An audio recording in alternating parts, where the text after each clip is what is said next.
최근 뉴욕타임즈에서 한 시골의 이야기에 놀람을 감추지 못하며 극찬하는 일이 있었습니다. 그 시골의 이야기는 대한민국 충남 서천의 한 농촌마을 이야기인데요.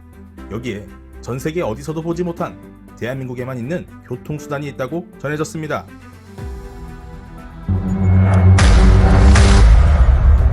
(100원) 택시. 엥? 택시가 100원이라고? 미터당 100원이라고? 그렇게나 비싸졌나? 하시는 분들 많으실 텐데요.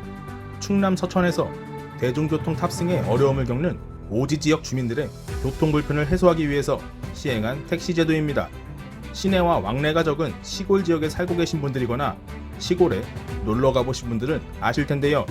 보통 버스 배차 간격이 2시간이나 3시간 이 정도면 양호한 편이고 하루에 한 대, 2대꼴로 오는 곳도 있는데요. 이 때문에 뜨겁던 청춘 시절 연인과 함께 여름 휴가를 가서 언제 올지 모르는 버스를 뜨거운 땡볕 아래에서 하염없이 기다리다가 서로 지쳐 말다툼하게 되는 상황도 한 번쯤은 다들 겪어보셨을 거라 생각합니다. 100원 택시가 말이 되느냐? 택시기사분들이 남는 게 있어야 할 텐데. 그래서 이 제도는 각 지방자치단체에서 시행을 하고 해당 시나 군에서 운행한 택시기사분들의 운행 기록 등을 확인하여 요금을 지원하고 그에 따른 합당한 대우를 하면서 제도를 유지시키는 것으로 알려졌습니다. 여기서 말씀드리는 군은 군대의 군이 아닌 지자체의 군입니다. 이번 뉴욕타임즈에 소개된 내용은 충남 서천군의 희망택시가 대표적으로 소개되었는데요. 뉴욕타임즈에서는 신의 선물이라고 하며 극찬을 하며 보도를 했습니다. 여기서 신의 선물이라는 단어는 서천군에 거주하시는 나땡땡 할머님께서 하신 인터뷰를 토대로 작성된 문구인데요. 신이 내린 선물이라 표현하신 어르신의 말씀을 들어보니 그동안 얼마나 불편하셨을지, 그리고 이 제도로 인해서 얼마나 마음은 물론 육체적으로도 편해지셨는지 대략 상상이 갑니다. 희망택시는 길이 안 좋고 버스가 다니지 않는 오지 지역의 주민을 위해 준비되었는데 버스를 운행하는 대신 마치 우리 집 아들, 딸들이 모시러 온 듯 승용차처럼 편안하게 픽업을 하는 것도 모자라 착해도 너무 착한 가격으로 이를 이용하는 주민들에게 높은 만족감을 준다고 알려져 있습니다. 면 소재지까지 이동하는 금액은 단돈 100원, 읍 소재지까지는 1,500원이라는 가격으로 편하고 안전하게, 게다가 호출한 곳으로 데리러 오고 데려다주는 최상의 서비스로 운영되고 있다는데요. 덕분에 교통이 불편하고 자가용이 없는 농촌 노령 인구에게 열렬한 환영을 받고 있습니다. 한간에서는 이 제도로 운영하는 비용이 국고 낭비가 아니냐는 말들도 있는데요.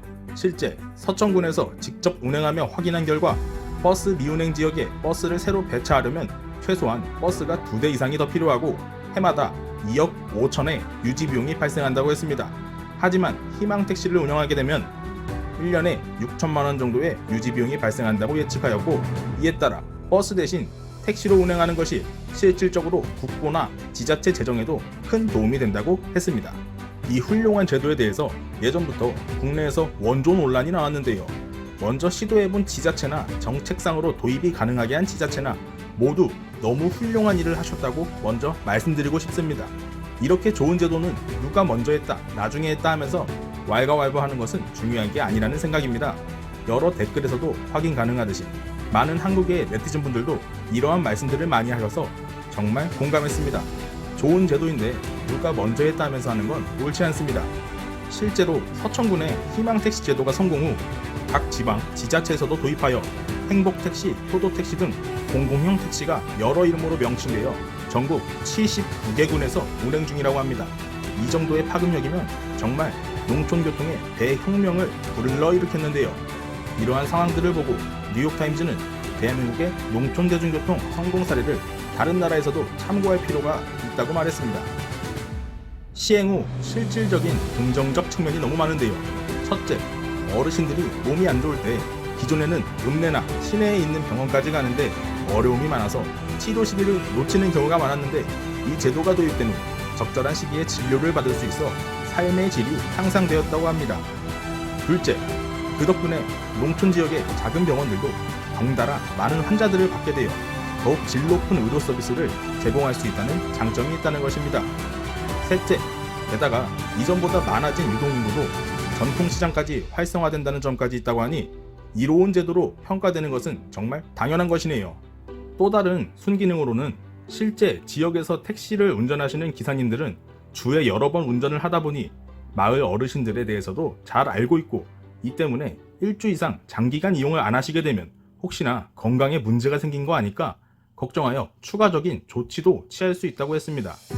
요즘같이 각박한 세상, 독거하시는 노인분들이 고독사하는 경우도 많다고 하는데 따뜻한 정을 느낄 수 있는 정말 사람 냄새나는 좋은 기능인 것 같습니다. 이처럼 다양한 이점이 있는 이 제도는 중앙정부의 지원을 받아 더욱 발전하게 되었는데, 계속 운영하다 보면 부정적인 측면도 나오겠지만 처음에 뜻깊은 취지를 살려 잘 가꾸어가며 계속 유지되었으면 좋겠습니다. 비록 택시는 아직까지 대중교통으로 인정받지는 못했지만 공공 목적이라는 이 제도에 포함된 택시만큼은 비슷한 맥락이라고 생각됩니다. 이미 한국의 대중교통 시스템은 세계 여러 나라에서 칭찬을 하고 벤치마킹을 하고 있는 상황입니다.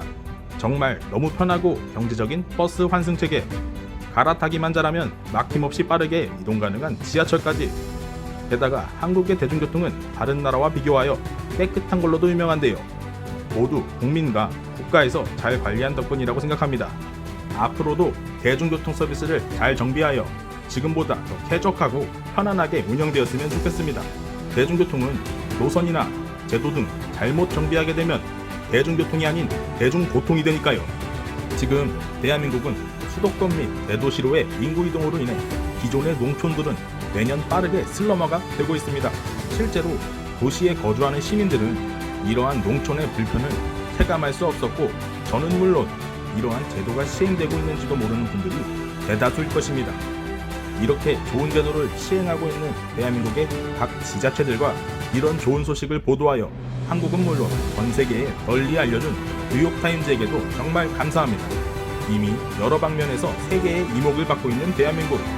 세계적으로 봤을 때는 한국에서 들려오는 작은 이야기일지도 모르겠지만 다들 지쳐가는 힘든 시기에 마음 따뜻해지고 한국 스스로 내실도 다지는 계기가 되었던 커다란 이야기라고 생각합니다.